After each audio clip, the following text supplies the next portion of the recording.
Hi, my name is Louise Larson. I run August Consulting, helping families on the road to college. And this is my webinar for March 1st of 2025. And I'm very happy because I'm actually doing this on February 27th, so I didn't get running late this month. So I am going to do my usual news and notes, what's going on, what you need to be aware of. And then I actually pivoted. I was going to have this month focus on like why this is so complicated.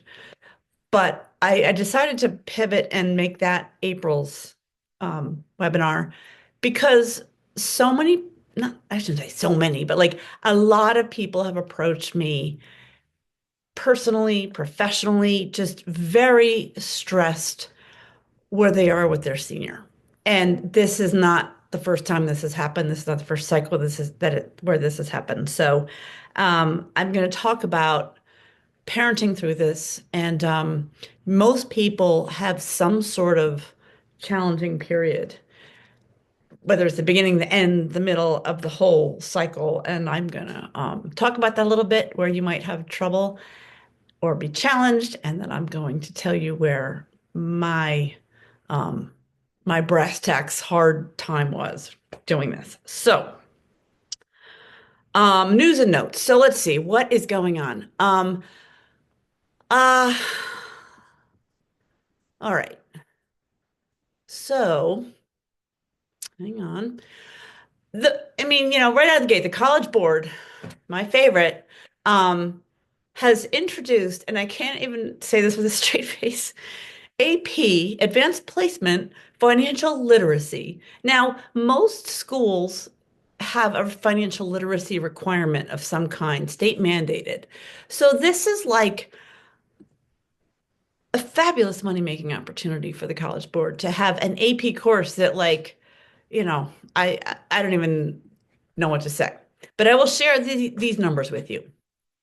The SAT for the for the nonprofit College Board, the nonprofit generates just shy of $300 million. It's a lot of money. The AP generates just shy of $500 million. Now, the AP financial literacy, because everybody's got to take it, so of course you'll want to have AP because that will be more rigor. It's sort of mind blowing to me that they're doing this. But whatever, they're going to do what they're going to do. College Board is going to College Board. They have had a drop off, with the test optional world. Maybe there's a few less kids testing. They used to have the SAT 2 or the SAT subject tests. They don't have those anymore. They were fading, but COVID really put the nail in that coffin. So College Board has found another way to make money with AP financial literacy. Um, if you have had a child apply to college and they have received a scholarship from the college, a merit scholarship or something of that effect, that can be really meaningful. And I've often wondered, like if your child gets a $25,000 a year scholarship, that's $100,000, not taxed. And I often thought, this money is really meaningful money, and it kind of comes to families tax free. Well, I heard my first hint of perhaps scholarship tax. That if you got, what would you, if a school gave you $10,000 a year, there would be some sort of potential tax due on that. So, keep your, ear to the ground for that. On February 19th, Northland College in Wisconsin announced they were closing. Their last enrollment was 570 students. So as you're looking at schools, that is a really good question to ask. Once they go under 1,000, and I'm not saying every school that has a population under 1,000, but if a school is got a decreasing population and it's gone under 1,000, it's a red flag. Um, in that same vein, as you're looking at schools, 40% of private colleges posted at a loss in 2023. 20% of public colleges posted a loss in 2023. There are more than 50 schools that have run a deficit for the past 8 years. So, there are ways to go into the common data set and track back years, and there's definitely some ways to do some research if your child falls in love or a real hidden gem appears that's on the smaller, less known side, and they're out there. And some of them, Many of them are not in financial trouble, but if they are, you want to know. Um, all right. What is my next thing? Oh, this is another little interesting thing.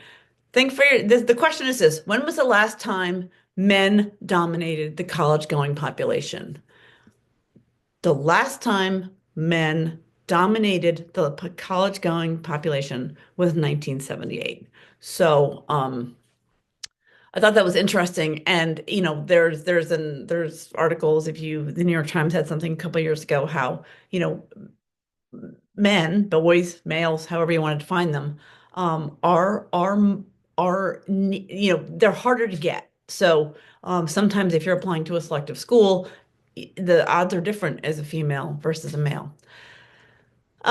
University of Pennsylvania on February 14th announced that they will be requiring test scores for the incoming cycle. Like for the next, if you're a junior and you thought you were applying to Penn, you're going to need test scores. I share that to say I can't imagine we aren't going to see more schools kind of go domino effect. Um, I'm telling all my sophomores and juniors, plan on testing. I even had like a little freshman. I'm like, plan on testing. If your scores don't help you, okay, we'll address that. But there was definitely a trend after COVID, like I don't really need to test, and maybe you didn't, but that is definitely shifting. Um, I don't want to give a whole lot of stats on, a bunch of schools put out stats like Northeastern received over 105,000 applications. Texas Austin broke their records with over 91,000. We know that the schools are getting a lot of applications. It's not productive. We know more kids are applying to more schools. But the truth of the matter is, every kid can only go to one school. So, um, I would share this, and this is a good stat around the in-state, out-of-state issue. Florida State had 82,000 applications, 19,700 admits. So you think, okay, but in-state, that was a 41% admit rate. Out of state, that was 21%. So if you know somebody that got into Florida State, give them a big congratulations, because that's not easy to do. Um, Congratulations to University of Vermont and Reed College. They were both received R1 designations, the highest level research university. And, God bless Yale. I can't even believe this is a headline, but Yale has announced that they are going to increase their undergraduate student body from 1,550 to 1,650. They're increasing by 100. So it was like, yay. But then, like, it's still going to be ultra, ultra selective, even if they take 100 more kids. But good for you. I wanted to talk about when I'm right and when I'm wrong. And have no monopoly on either. Um, I had a kid a couple years ago, and he was this just passionate surfer. And he had senior spring settled on attending University of Colorado Boulder. But he was on all these wait lists of like more coastal schools. And he was started to talk about a gap year. And I said, and I ordered him as a graduation gift a Yeti tumbler that said UC Boulder. And this UC Boulder Yeti arrived.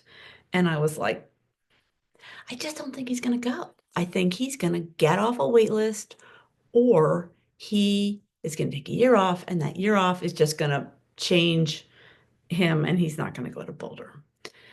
So I took the Boulder Yeti for myself, and I've been using it ever since. And I wish I had it with me right now, but I don't. And he's graduating from Boulder.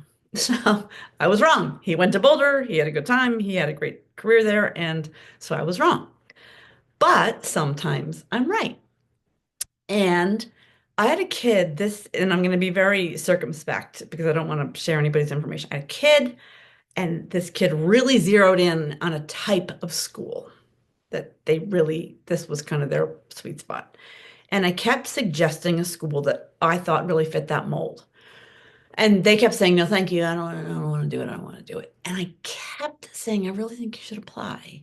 And at some point, the parents got on board and said, let's get this application done. And we got it done. And he sent it in. And, again, I don't know where anybody's going to go or where they're going to get in. Well, this school's fairly selective, and this kid had a nice round of some yeses, some nos, some deferrals, kind of like right where you want to see that we know we kind of probably hit the right range of schools. And but this school, this one that I kept saying, maybe you really like this, is pretty selective and actually had a very selective spring. They kind of put their numbers out, and I was like, yikes. And this kid got in, and all of a sudden they're all excited about this school. Now, I don't know if they're going to go or not, but sometimes, and I share that to say, you just never know. I said, I think you might like this. I didn't know if they'd get in. The way the year was going, I would have guessed maybe they might not get in. Then they did. They were really excited. They're going to go see it. Maybe they'll go, maybe they won't. But you just never know. So sometimes I'm wrong. Sometimes I am flat wrong, and this kid's graduating from Boulder, and sometimes I have an idea, and it's nice to see it kind of come through. On a little bit of a different note, the last thing, oh, okay. So I've got a couple other little news and notes things. So this is more, I read two books, and I really felt that they were worth mentioning, not for a high school student, but more for a current college student. So this book is called The Defining Decade by a woman named Meg Jay. And my daughter is a junior in college, and she said, "Oh, could you get this book? Um, get me a copy of this. I'd love it." And she thought it was very good. And then I read it, and I was like, wow. It has amazing guidance, not so much on like exactly what you should do in your 20s in micro mini steps, but more like the broad strokes of what you want to try to be doing in your 20s. And if you have a choice to maybe stay where you are, or your friends moving to Savannah and you might go with them, all those kind of 20 something questions where you don't have a lot holding you down and anything seems possible, but nothing's really holding you back. How to make good decisions. And it goes through your education, your career path, your geography, your relationships. It goes deep into like fertility issues. And I was like, I had three kids in my 30s. I'm so lucky. Like that wasn't, that's not necessarily a given. So this is a really good book for anybody that's 20 or older. I would really recommend it. Um, and then it's funny that I read these two books back to back. Um, Scott Galloway writes a blog called No Mercy, No Malice, No Malice, No Mercy. Anyway, he lectures, he's a professor, I don't know if he's a professor or a lecturer at NYU Business School. And in his blog, he sometimes really tackles very profound questions in college admissions around deep data and sometimes very, very good college admissions information on his blog. So he just had this book come out called The Algebra of Wealth. What is it? Simple formula for financial security. And I grabbed it because I find his writing on college admissions interesting, and I just grabbed it. And what I took away, and I was like, maybe, for me, maybe it's too late. My finances are sort of baked in at this point, but it wasn't. I really thought it was very good. But what I really saw, and he's very unassuming, and he takes himself to task. He talked about every stupid thing he ever did. He talks, he's very unassuming, and he shares very openly and honestly about growing up with not a lot. But there was a lot of echoes when from the defining decade to the algebra of wealth, there were a lot of echoes about making good decisions and how to handle your 20s and how to set yourself up so that you, as you get older and maybe some opportunities start to shift or change or not be as so broad-based, that you've made some good decisions along the way. So highly recommend the defining decade and the algebra of wealth for college age students. All right, so there was one more thing I wanted to talk about, and um I talked about there's this lawsuit around excuse me, the lawsuit 17 schools were sued for antitrust violations. And the schools were Hopkins, Caltech, Brown, Columbia, Cornell, Duke, Emory, Georgetown, Northwestern, Rice, Vanderbilt, Yale, Dartmouth, MIT, Chicago, Notre Dame, and Pennsylvania. And they were all sued because they said they did not factor in need. But when the lawsuit brought to light very, very damning emails and texts that there were formalized ingrained processes for students who were basically on the fundraising list to develop as prospects. And they were admitted based on affluence or donor capacity with no regard to whether their academics met the memo. And Georgetown point blank said the university is allowed to consider special circumstances who might not be admitted academically. And, if you go into the articles, it's very you know, there's actual emails. So, if you're in an affluent community and you're at a really elite, have kids at a really elite prep school and you see admissions decisions that don't really necessarily line up, you're like, I didn't know that kid was that, talented in any way. They were getting in. So some of those schools have settled the lawsuit, some are still fighting it, but it's worth noting. So I'm going to talk about um, guiding students through this.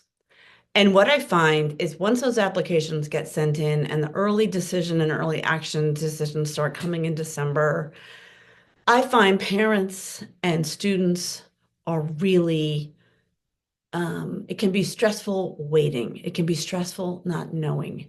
You started this process last summer or last fall. Maybe you have some deferrals and some early actions that got deferred, and people are just tired of not knowing what they're doing. And if you were going to take a trip in August and it's the end of February, you would start to plan that. You would be, is it 3 days? Is it 5 days? Where are we going? Are we flying? Are we driving? But you essentially, if you have a senior in high school, are planning a trip that you can't plan. You don't know if you're getting on an airplane. You don't know if you're driving. You don't know if your cousin lives nearby and you can stay there. You don't know if your kid's going north, south. Do they need boots and a coat? Do they need a bathing suit? You don't know what you're doing in August. And it's really sort of coming. And so I find it just gets like exhausting for people this time of year. And what I will tell you is I've been on a lot of webinars with admissions people, and it's not any easier for them, for us. I mean, it wasn't easy for me, and it's not easy. It's just not easy. And it's almost like, if you're a doctor, great, but if you're a pediatrician, great, but like taking care of your own sick kid, or, whether it's just the flu or a kid with a more serious illness, it's not easy. And so the admission people were interesting. One person said, I worked at a state flagship. I had a kid who was all in on ROTC. And then the next one was an artist and wanted to go to art school. So like nothing I learned from the ROTC kid helped me with the artist. I didn't know anything about either. I had another person share that they always worked at small liberal arts colleges and actually like resided on campus. And then their kids wanted to look at like Michigan State and Ohio State, and they were completely overwhelmed by the whole thing. So it's not easy. And what I would say is everybody has stressful moments in this cycle of like, say 11th grade spring on through when you ship them off in August of after they graduate. Everybody's going to have a stressful moment. Maybe building the list was hard. Maybe getting the applications done was hard. Maybe agreeing on the parameters was hard. Maybe the money was hard. Maybe getting the admissions decision was hard. Maybe your kid didn't get in, but somebody else did and didn't make sense really. That happens all the time. Maybe trying to decide where to go was would be is going to be really hard. Maybe you'll have feelings that they should go to one school and they want to go to another. There's going to be a moment here where you really, oh, have a bad time. And I will tell you what mine was. And it was awful. It was, I had, I had like just, it was Friday, Saturday, Sunday, Monday, Tuesday. I had 5 days that I like couldn't breathe. It was so bad. So here's what happened. My oldest was like, it's kind of like just a nice kid with just a, the nice, just a general nice kid. And we had a very smooth list building, very smooth, got the applications done before he went back senior year, and even thanked me in October. He's like, boy, mom, everybody's running around with their hair on fire, and thanks for getting me done, helping me get done. And that's not age appropriate. Like thanking your parents senior year of high school for anything is not age appropriate. So it must have really moved him. So we had a smooth, list building, and we had smooth applications. And early in December and January, we started to get some answers, and it was a nice mixed bag of like a couple no's, a couple yeses, a couple deferrals. And we sat down towards the end of January and started to say, okay, where are we? What do we have? Who are we waiting for? And let's start to sift through this. And a couple schools rose to the top. And then as that senior spring went on, and all the answers were out, um, he on his own came up with, I would like to consider the University of Utah, which he had never been to, the University of Vermont, which he had seen, and St. Lawrence University, which is a small liberal arts college on the New York State border of Canada that his father and I both attended. So I said, great. And I will say just right out of the gate that these three schools were enough in the price range of each other that wasn't driving this. So they were all close enough that we weren't going to say you really ought to do one over the other. So off we go to Utah. I had never been. We flew up Salt Lake. We had a great time. The campus is gorgeous. We spent a day of snowbird skiing, and we drove to the airport saying there's nothing not to like here. Like he's like, this place is amazing. I could totally see myself here. I said, great, we've got a winner. So we went to Utah around April 1st. May 1st is the deposit date. So it's the clock is ticking. And we made arrangements to go to an accepted student stay at University of Vermont, probably later in April. And that was great. We knew he liked that. He knew we liked it. He went and said, yes, this is absolutely under consideration. And then we arranged to go to a St. Lawrence accepted student stay. And the St. Lawrence accepted student stay was a Friday. And I should have done the math before the webinar, but I know that the deposit, we went to St. Lawrence on a Friday and May 1st was the following Thursday. So like now we're really getting down to like the end. We have to make it, he has to make a decision. And right out of the gate, St. Lawrence, already right out of the gate, it's 400 miles from our home. And he was like, he set up this whole plan that he and his friend would go to the accepted students day and then spend the weekend with their other friend who goes there for Springfest. And you know what that is. You drink all day and a rapper comes out at 10 o'clock at night and everybody goes crazy. So we made these plans that we would meet his friend and his mother up there, but he's like already like, I have to have my own car. I'm like, but you really don't. Like, here's how we could do this. We don't need to take 2 cars 800 miles round trip. And he's like, no. And I just was like, okay, fine. Like, you got to pick your battles. And I was like, great, we're going separately, which is bizarre, but whatever. So I arrived to St. Lawrence and he's already like sitting in this like lecture hall, like with his arms crossed, and I was like, all right. And so we start going through the whole day at St. Lawrence, and one of the, his body language is bad. I was like, okay, but I didn't care if he went there. I didn't need him to go there. I wasn't lobbying for it. So then they went to like a mock lecture, and the students, apparently one place, the kids went to a mock lecture, and his friend came back like, he didn't like the mock lecture. And I'm like, okay, great. Like, I don't care. Like, And what happened in my day at St. Lawrence was this. It was very paradoxical. As somebody who went there, I was absolutely amazed at what the stuff they're doing up there. I mean, the president blew me away. He said, "We make human capital here. We bring kids from New York City. They come up here. They go to an Adirondack semester. We take kids from the Adirondacks. We send them to New York City for a New York City semester. Like we transform people at St. Lawrence." And he explained how, and it was very, very compelling. So as somebody who went there, I was very pleased to see the school thriving. And as somebody who does this work, I was like, this is a great school for somebody. And as my St. Lawrence like meter is rising, my parental meter is dropping, going, my kid shouldn't come here. This is not a match. This is not a fit. And the longer we went, the worse his body language got. And he's like rolling his eyes. And it was just like, ugh. And I was like, it's okay. You don't have to come here. I don't care. And I'm watching the school and just amazed at everything going on and equally saying, my kid shouldn't come here. And the reason why I didn't think he should come there was because St. Lawrence is big into like, you can do anything here. It's your blank slate. You can study accounting and philosophy and do a semester in Japan and be in a fraternity and plan the men's soccer team. You can do it all here. We'll make it happen. If you have some three disparate interests, we're going to put them together and you tell us what you want to do and we're going to make it happen. And I thought that was really neat, but I didn't see my son taking advantage of that. I didn't see him doing that necessarily. Um, the other thing was he has a very, very strong math profile and wanted to probably pursue engineering, which really wasn't an option there.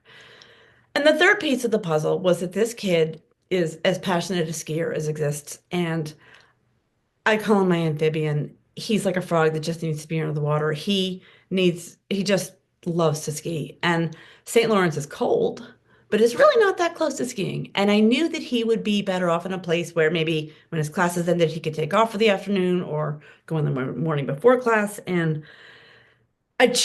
nothing about this as a mother made me say, this is the place for my kid. It was quite the opposite. So I'm like, the thing ends, the day ends, he's staying for SpringFest. We're wrapping it up. I'm like, this place is amazing. He's not coming here. And we're done. And the last little thing that they offered was a tour. And I was kind of like, they're like, we're done for the day. If you'd like to take a tour, you can. And we had toured. His friend and his mother had already toured. So in my mind, I was like, we don't need to take a tour because we've seen it. I could give a tour. Like, we're not going on a tour in my mind, but the boys both said, we'd like to go on a tour. I'm like, if you guys want to go on a tour, let's go on a tour. I'm fine. So here is what happened. And I am going to attempt to share my screen because the picture says 1,000 words. And I'm always nervous about sharing my screen because I'm afraid that I'm going to click something and I will never be seen again. So I'm going to try to share this with you. But here's what happened. We got our little foursome, the friend, the mother, me, my son, and we went up to the little place where the tours are, and they're like, we'd like to go on a tour. And like, okay, great. And they kind of like just looked at who was next in line to give a tour, and they were like, Amanda, I'll never forget her name, Amanda.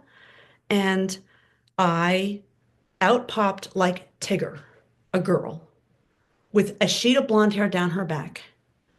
And she instantly had that St. Lawrence, like, I am a chemistry major with a minor in English, and I went to Australia for a semester, and I'm in this sorority, and I live in the big sister house, and I'm on the women's alpine ski team. And I said, we're dead.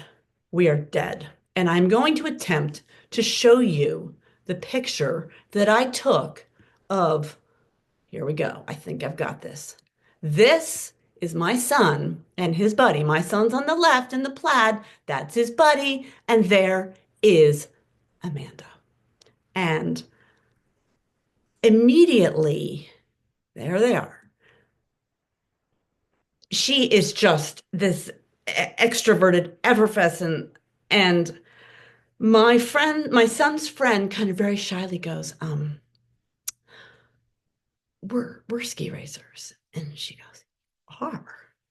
And he goes very shyly, we're staying for SpringFest. She's like, you are?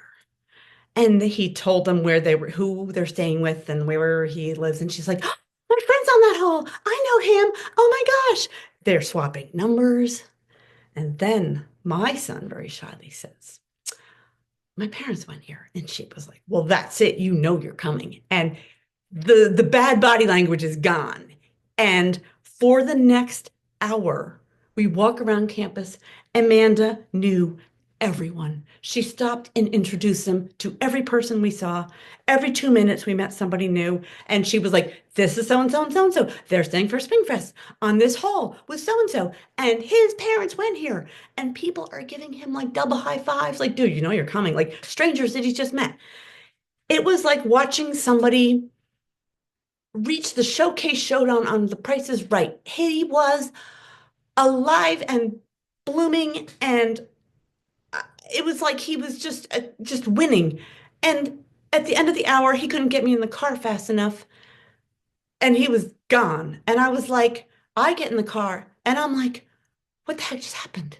He wasn't going there. He shouldn't go there. And now he is going to Springfest, and he's going to come home and have the best time of his life. And he say he wants to go here. And I'm out of days. There is no way I can say the next weekend, let's go to Springfest at UVM. Maybe that'll be a fun time. He's got a deposit by Thursday. I drove out of there like, what just happened? I spent the next 5 days beside myself. And here is what I did. I got to where I was staying Friday night, and I called my brother. My brother went to St. Lawrence. I don't know what he was supposed to do for me, but I called him and told him this whole awful story that he shouldn't go there and he's going to be having the best time. And I don't know what my brother said to me, but somehow I got myself home, and this was all I thought about.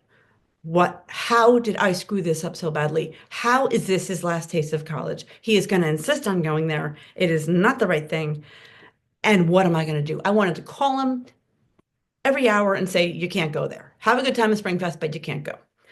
And I knew not to do that, but I was really upset. And I felt this clock ticking, and I was really stressed. And I knew, and here I am like, oh, Miss College Planner, don't know what to do. How did I get myself painted into this corner? And I knew what not to do. And much as like the old CNN tape, like, the headlines going around on the bottom of the screen where it was just like playing on my tape in my like little head nonstop, I knew not to act on it. And he walked in Sunday night with his eyes spinning, said I had the best time. And I said, fantastic, great. And we're just staying and talk to my husband and me a little bit about it. And I did nothing. I said nothing. On Sunday night, I wanted to tackle him when he got home and throw him on the floor, like, not that I could have, but throw him on the floor and grab him by the collars and say, you can't go there. But I didn't, because I knew the minute I said, you can't go there, he would say, I want to go there.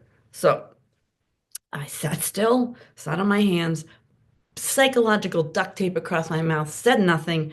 And on Monday, now it's 72 hours, and Monday deposits Thursday. Oh my God, how did I get here? Why is this happening? And I was like, Amanda, this is all Amanda's fault. And Monday night, and I said, a very calm smile, I said, why don't we go out to dinner on Tuesday night with Dad, and we'll talk about your choices, which is one of my pieces of advice. Don't do it at home. Go out and, put a little separation and define this a little bit.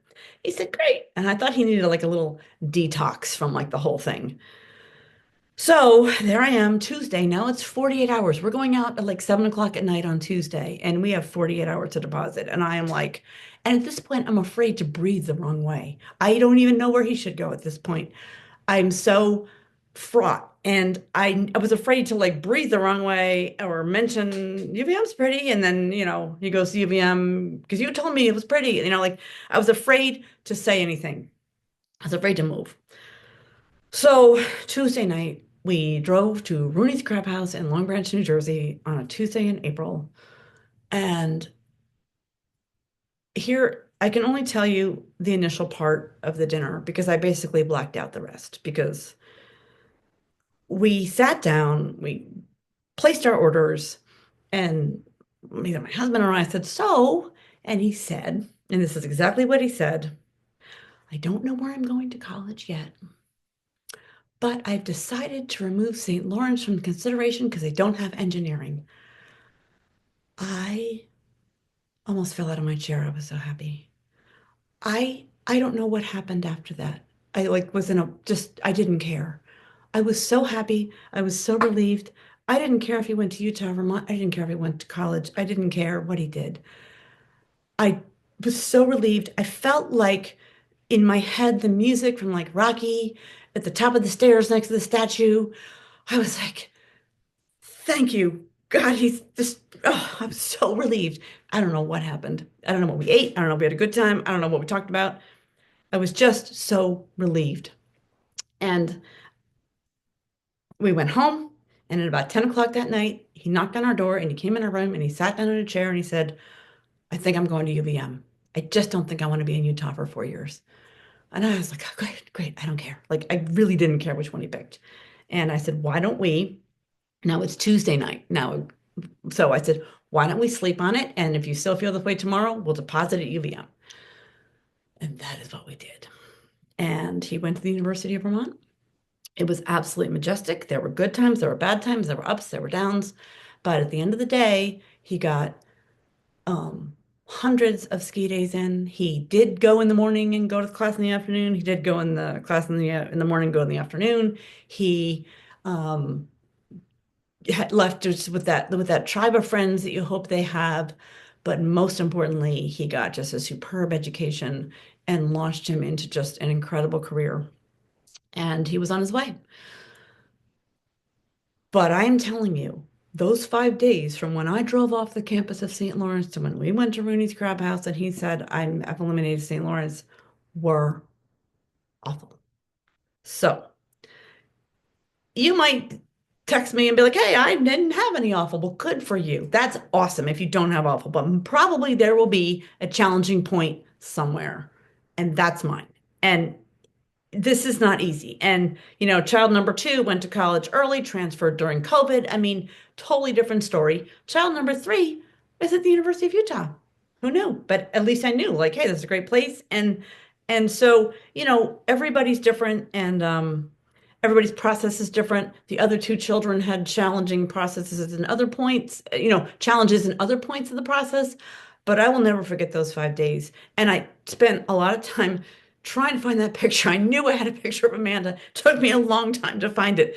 And hopefully it's shared. I don't know. So that's what I've got. If you are a parent of a senior right now and you know what you're doing and it all feels great, God bless you. But if you're still sorting it out and still waiting for answers and hoping some deferrals or some wait lists come on and wondering about the money and not knowing where you're going in August and do you have to fly or drive and just hang in there because it is not an easy process to parent. So that's what I got. And I will be back next month with why this is such a complicated process. So thanks for listening and reach out if you have any questions.